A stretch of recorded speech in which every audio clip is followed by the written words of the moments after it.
नमस्कार स्टूडेंट्स, जितने भी राजस्थान के विद्यार्थी जिन्होंने अभी बीएड कंप्लीट कर ली और एमए कंप्लीट कर ली, उनके लिए एक बहुत ही सुनहरा मौका जॉब पाने के लिए, यानी स्कूल लेक्चरर के लिए आवेदन अप्लाई करने के लिए आपके पास एक बहुत बड़ी वैकेंसी का पिटारा आप लोगों के लिए खुला है।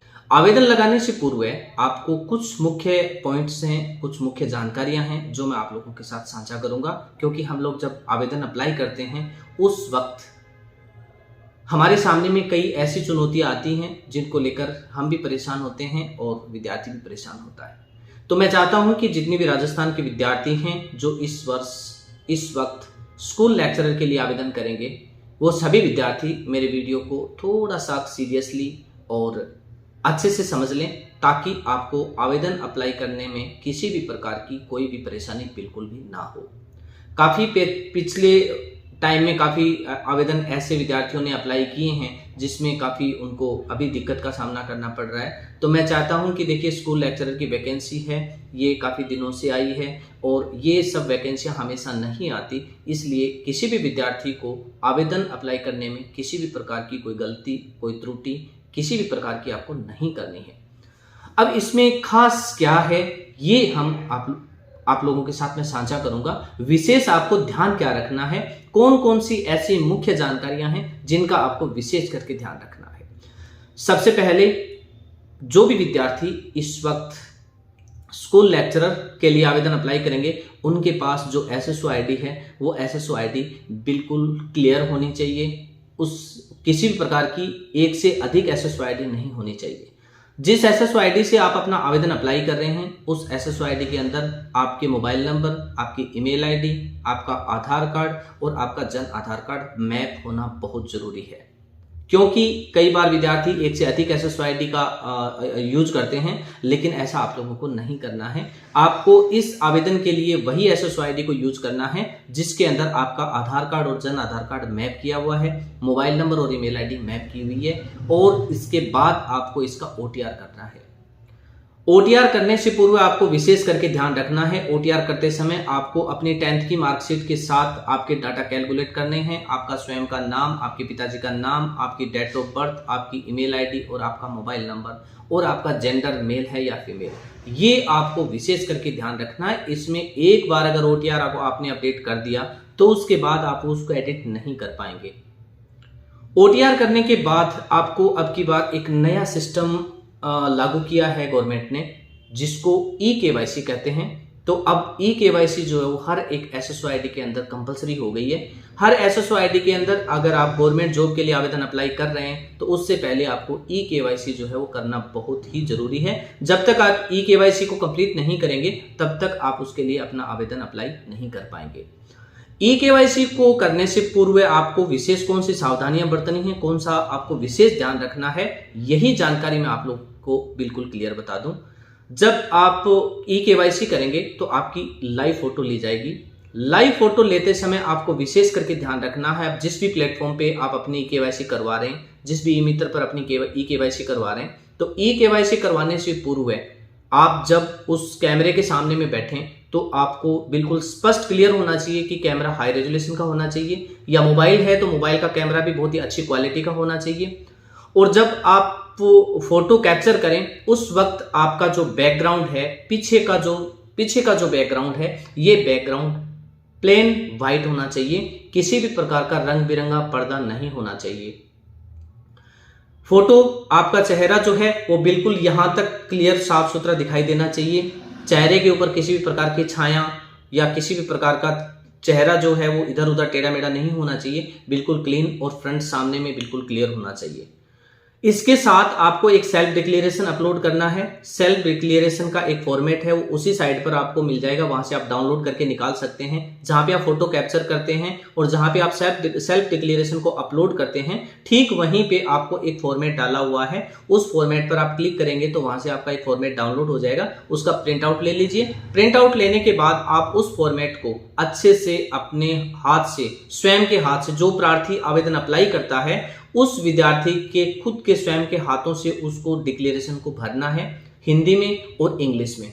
दोनों जगह जहां हिंदी है वहां हिंदी में साइन करना है, जहां इंग्लिश है वहां इंग्लिश में साइन करना है। उसके बाद आपको अपनी SSO ID बहुत ही अच्छे साफ सुथरे अक्षरों में, कैपिटल अक्षरों में आपको वहां पे लिखना है।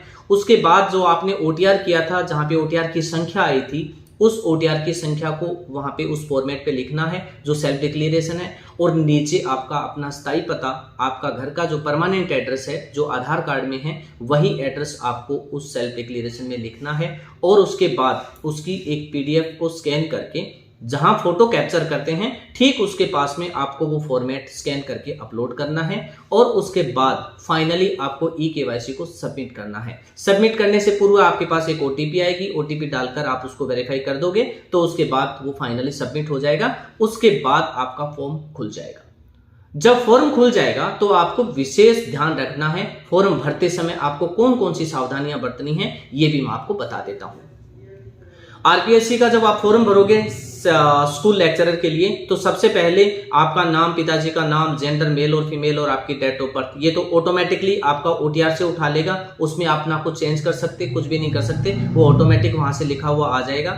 उसके बाद कुछ जानकारियां हैं वो आपको अपनी तरफ से फिल करनी है, जैसे आपकी कैटेगरी क्या है, OBC SC ST जो भी है उस कैटेगरी के अकॉर्डिंग आपको कैटेगरी डालनी है। अगर आप शादीशुदा हैं तो आपको वहां पर 100% मैरिड शो करना है। अगर आपकी शादी नहीं हुई है तो आप अनमैरिड कर सकते हैं, लेकिन अगर आपकी शादी हो गई, मैरिज सर्टिफिकेट नहीं बना है, तो आप विशेष करके ध्यान रखेंगे कि तुरंत अपना मैरिज सर्टिफिकेट बना लें। जहां पर आपको मैरिड हैं तो आपको मैरिड बिल्कुल यस करना है और उसमें पूरी जानकारी वहां पर डालनी है।